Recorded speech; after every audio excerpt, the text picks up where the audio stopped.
आज देश की महिलाओं, आदिवासियों, दलितों, पिछड़ों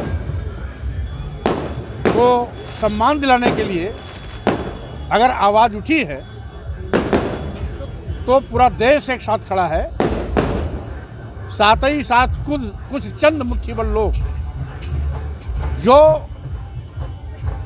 आदिवासियों, दलितों, पिछड़ों, महिलाओं को अपमानित करना अपना धर्म मानते हैं, जो धर्म के नाम पर इनको नीच, अधम, मारने पीटने का पात्र, अपमान किए जाने का पात्र बताते हैं, उन्हीं अकेले के पेट में दर्द है। शेष पूरे देश के लोग, बुद्धिजीवी हो या गांव का आम आदमी हो, सब एक मत एक साथ खड़ा है। लेकिन आपने इस तरीके से कह दिया है कि रामचरितमानस पूरा इसको बैन कर देना चाहिए, तो क्या ये पूरे तरीके से एक धर्म ग्रंथ को ही आप विरोध में आ गए? आप अब पहली बात तो ये कि 8 दिन से लगातार विवाद, ये प्रकरण चल रहा है, बहस चल रही है, और 8 दिन में आपने गंभीरता से आज तक ये नहीं जान पाया कि मैंने क्या कहा था। हवा में प्रश्न उछालने के पहले आपको जानकारी होनी चाहिए। मैं सभी धर्मों का सम्मान करता हूँ। रामचरितमानस से भी हमारा कोई मतलब नहीं है। कुछ चौपाई के वो अंश जिससे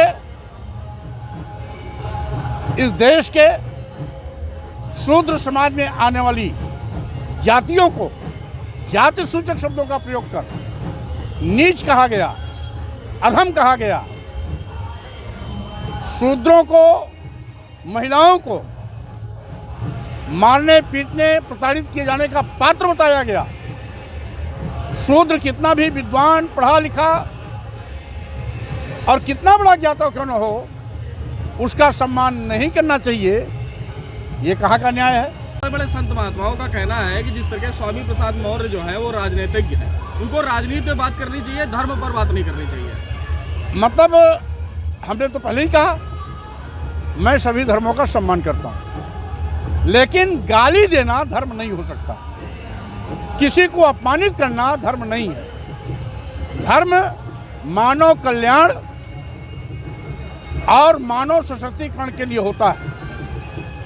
अगर किसी धर्म के किसी कार्य से एक वर्ग विशेष, जाति विशेष और वर्ण विशेष का अपमान हो रहा है तो धर्म का हिस्सा नहीं हो सकता। हनुमानगढ़ी के महंत ने आपके ऊपर इनाम घोषित किया है। उन्होंने कहा कि आपकी गर्दन काट के लाने वालों को 21 लाख रुपए का इनाम दिया जाएगा। इस पर क्या कहना आपका? उस पर तो बात बहुत साफ है।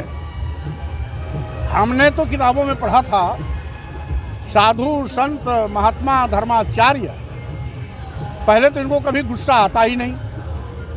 पूरे जिंदगी में अगर एक आध बार गुस्सा आ भी गया तो बैठे बैठे श्राप देते हैं, सब काम तमाम हो जाता है। लेकिन अच्छा हुआ उनके बयान से उनका असली चेहरा आ गया कि धर्माचार्य के रूप में एक कुख्यात अपराधी मेरा सिर काटने के लिए 21 लाख रुपए का इनाम दे रहा है। अगर उनको जब तक में विश्वास होता तो अयोध्या में बैठे बैठे श्राप दे करके स्वामी प्रसाद मौर्य को स्वाहा कर सकते थे। उनका 21 लाख रुपया भी बच जाता, उनका असली चेहरा भी नहीं सामने आता। और अब तो खुल गया मामला कि धर्म के चादर ओढ़कर ऐसे कुख्यात हिस्सी शीट अपराधी जो काट मार, जीभ काटना, सिर काटना, नाक काटना, कान काटने की बात करते हैं, वो संत हो ही नहीं सकते, क्योंकि ये संत स्वभाव नहीं। लेकिन रामचरितमानस की प्रतियां जलाई गई, आपने उसका विरोध क्यों नहीं किया? आपने क्यों नहीं कहा ये गलत है? यदि पहली बात तो अंश से आपको आपत्ति है, पहली बात तो आपने आधी अधूरी जानकारी करके खबर चलाना शुरू किया। कोई प्रति नहीं जलाई गई। अच्छा, लड़कों ने दफ्ती में लिख करके कि धर्म के नाम पर हम गाली नहीं सहेंगे, नहीं सहेंगे, ये जलाया गया। और एक चीज आप जान लीजिए, सम्मान की बात करना, किसी आपत्तिजनक शब्द को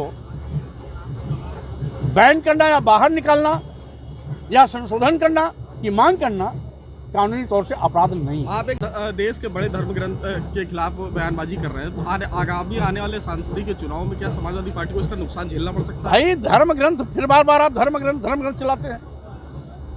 क्या गाली देना धर्म है? आपको अगर गाली से नवाजा जाए तो आप मेरी आरती उतारेंगे? इसलिए बकवास धर्म का हिस्सा नहीं, गाली धर्म का हिस्सा नहीं, किसी को अपमान करना धर्म का हिस्सा नहीं। हम सम्मान की बात कर रहे हैं और सम्मान देने के लिए हाय तौबा क्यों? क्या वो इन लोगों पर जुल्म जाति अत्याचार करना, मारना, पीटना, गाली देना, नीच कहना, अधम कहना अपना धर्म मानते हैं क्या? बागेश्वर वाले पीठाधीश्वर जो है उन्होंने कहा है कि रामचरितमानस का आपको ज्ञान नहीं है, आप उनके पास आए तो आपको पूरा ज्ञान देंगे रामचरितमानस का। मैं ऐसे ढोंगियों के पास जाने में विश्वास नहीं करता हूँ। जो ढोंगी है, पाखंडी है। अभी कुछ धर्माचार्यों के ढोंग और पाखंड बाहर समझ में आ गए, एक से एक बड़े हत्यारे बैठे पड़े हैं और वो जिस तरीके से पाखंडवाद को बढ़ावा देकर हजारों साल देश को फिर पीछे की ओर ले जाना चाहते हैं। आज वैज्ञानिक युग है, लोग चांद पे जा रहे हैं, मंगल पे जा रहे हैं और ग्रहों की खोज कर रहे हैं, वहाँ पर जाने की तैयारी कर रहे हैं और ये बाबा आदम के ज़माने की बात कर रहे हैं।